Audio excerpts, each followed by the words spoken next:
Pelican Bay Supermax, the untold true crime stories inside. The blood on the concrete. The alarm echoed through the endless gray corridors of Pelican Bay Supermax.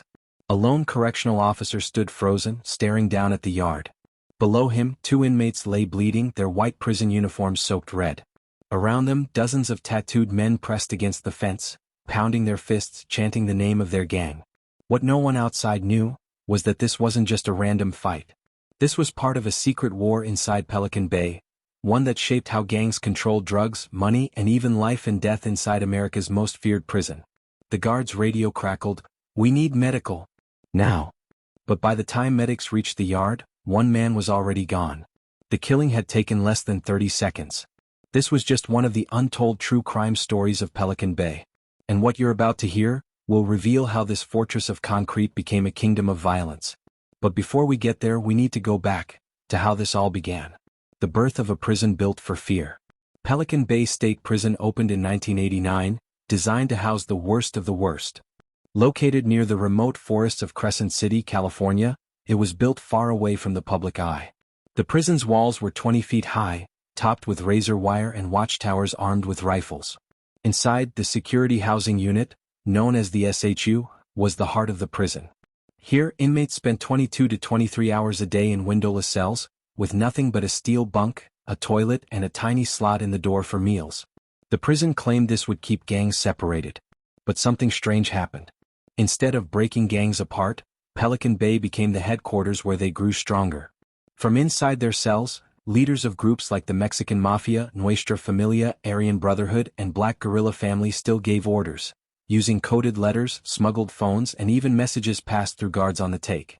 Life in the general population was no better. Prisoners lived with constant fear.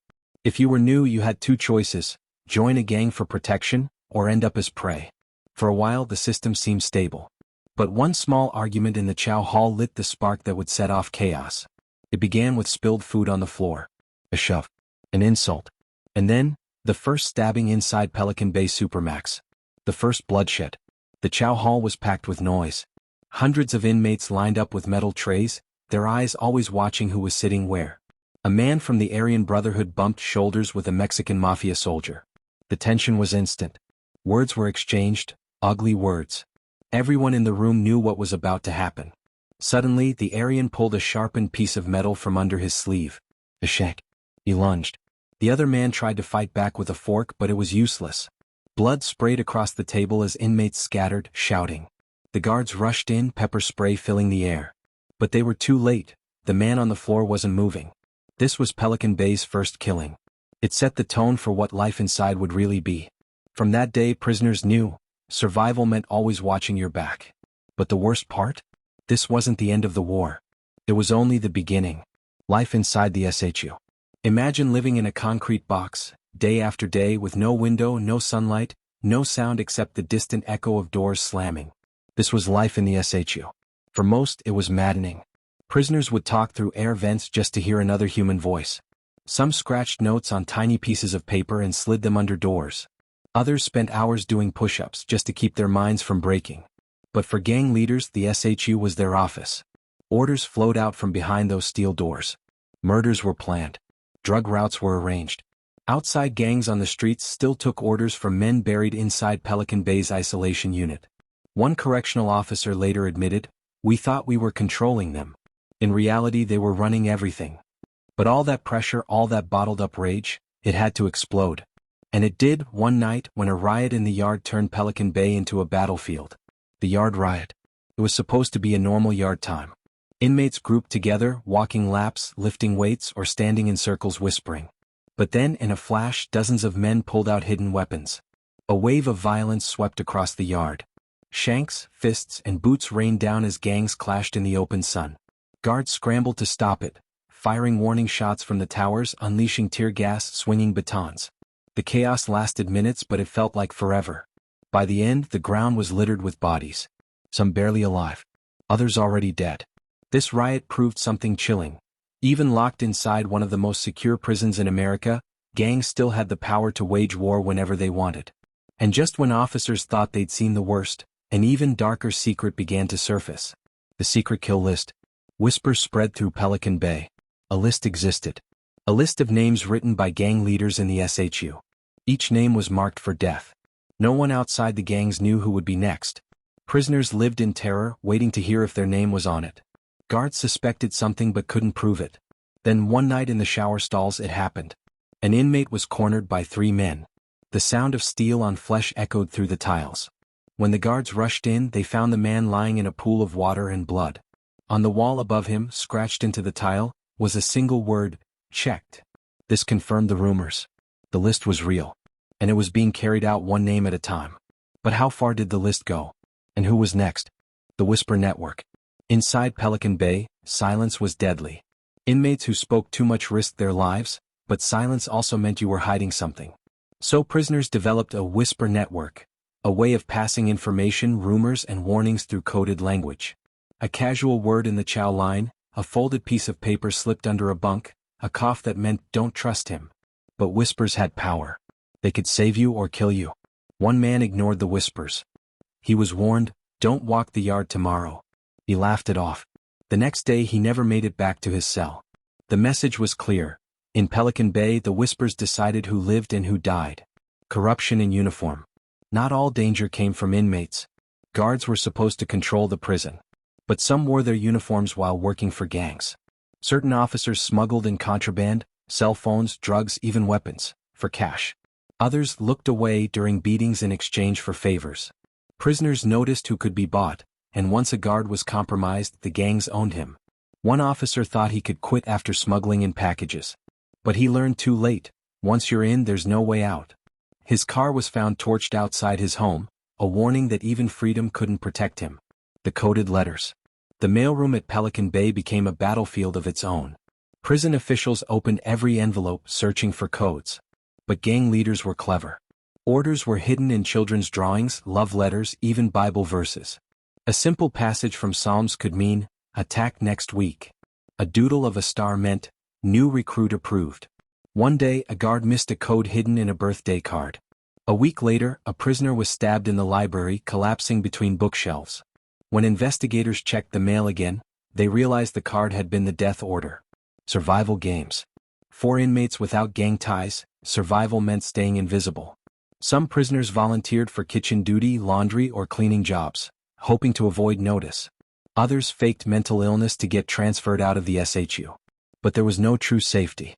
A young inmate who thought he could stay out of politics was caught sitting at the wrong table. Within seconds, fists slammed into his skull, boots crushed his ribs, and he was left crawling on the floor, gasping for air. The message was brutal. In Pelican Bay, neutrality was death. The broken minds. Isolation broke people. Prisoners screamed through the night, some tearing their flesh with makeshift blades, others painting the walls with their own blood. A psychologist once said, "We weren't running a prison. We were running a human experiment." But even madness wasn't protection. One mentally ill inmate muttered insults through his door, mocking a powerful gang member. Days later, his cell was found smeared with blood, his body slumped against the wall. The cameras caught nothing. The mystery was simple, the gang had found a way. The food wars. Food became another weapon. Trays arrived cold, sometimes spoiled. Prisoners believed guards tampered with meals on purpose.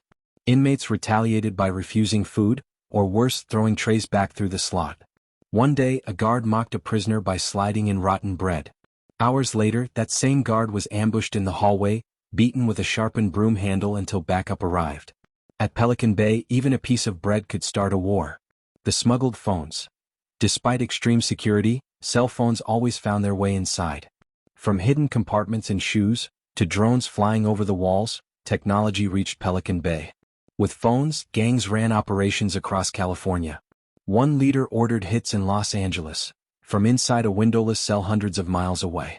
But when one phone was intercepted, guards uncovered a shocking text, a plan to assassinate a rival inside the SHU itself. The next morning, a prisoner was found dead in his cell. No weapon. No sign of struggle. Just lifeless on the floor. How did it happen? The mystery still lingers. The shower trap. Showers were supposed to be safe. Prisoners were let out one at a time, hands cuffed, escorted by guards. But safety was an illusion. On one occasion, 2 inmates scheduled for showers accidentally overlapped. One slipped free of his cuffs, a hidden blade taped to his thigh. Within moments, the other man was on the ground, blood mixing with water, his screams echoing through the tiles. The guards swore it was a mistake. The inmates knew better. Nothing in Pelican Bay was ever an accident. The guards' revenge. Not all officers were corrupt. Some were ruthless in their own way. When a guard was attacked during rounds, his colleagues didn't just investigate, they retaliated. Prisoners reported brutal cell extractions, where men were dragged out, beaten, and thrown back in, barely breathing. One inmate whispered, "If you swing at one guard, you're swinging at all of them." But their revenge went too far when a prisoner was found dead after a routine extraction. His body showed broken bones and bruises everywhere. Officials called it a heart attack. The inmates called it payback. The stabbing in the yard. Another morning in the yard. The sun barely touched the concrete. Prisoners walked in circles. Then, without warning, one man sprinted, blade flashing in his hand. He drove it into his rival's chest again and again. Guards fired warning shots. The yard went still. The man dropped the blade, raising his hands. His victim lay gasping, eyes wide, chest soaked in blood. The solitary madness. Some inmates in isolation screamed for hours. Others scratched their skin until they bled. One man painted his walls with his own blood, writing messages no one understood. Then one night, silence. Guards checked his cell. He was gone, lifeless on the floor. The writings on the wall? The list isn't finished. The drug wars. Drugs flowed through Pelican Bay despite the security. Packages were smuggled by drones, hidden in legal mail, or carried by corrupt staff. Each shipment sparked turf wars inside. One day a deal went wrong. Two gangs clashed in the showers. By the time guards restored order, 2 men were dead and 3 critically injured. The inside hit. A high-ranking gang leader gave the order from his SHU cell: eliminate a rival. The target was a prisoner in protective custody. Guards thought he was safe. But somehow, assassins got to him. He was found in his cell, strangled with a bedsheet. The prison insisted it was suicide. Everyone else knew it was a successful hit. The riot of 200 Pelican Bay inmates. The biggest explosion came when nearly 200 inmates clashed in the yard. Racial tensions ignited. Fists, boots, and blades turned the yard into a war zone. Guards fired live rounds from the towers. Smoke and gas filled the air. When it ended, dozens were injured, some dead. The ground was painted with blood. The tunnel rumor returns. Years later, the old rumor of an escape resurfaced. This time, guards discovered actual digging under a cell. The tunnel was only a few feet long, but it proved someone was planning the impossible. The prisoners involved disappeared into deeper isolation. No one ever saw them again. The final kill list. The whispers spoke again. A new list was circulating. This one wasn't just names of inmates, it included guards. Fear spread through the prison staff. Some resigned. Others carried weapons even off duty. Then one night, a guard was attacked while walking to his car. He survived, but the message was clear. The war between inmates and staff had crossed a dangerous line. The legacy of violence. Decades after Pelican Bay opened, its legacy remains blood-soaked. The SHU has been reformed, lawsuits filed, policies changed. But survivors, both inmates and officers, carry scars that never fade. Every killing, every riot, every whispered name on the list became part of Pelican Bay's story. A prison designed to control crime instead became a breeding ground for it. The untold stories remain. Pelican Bay Supermax was meant to be the end of the line, the place where the most dangerous criminals would be silenced forever. But instead, it became something darker, a kingdom where violence ruled, where gangs thrived, and where every day was a gamble between survival and death. The untold true crime stories of Pelican Bay remind us that walls and steel bars can't erase power, fear, or the human will to dominate. And as long as prisons like this exist, the stories will never stop.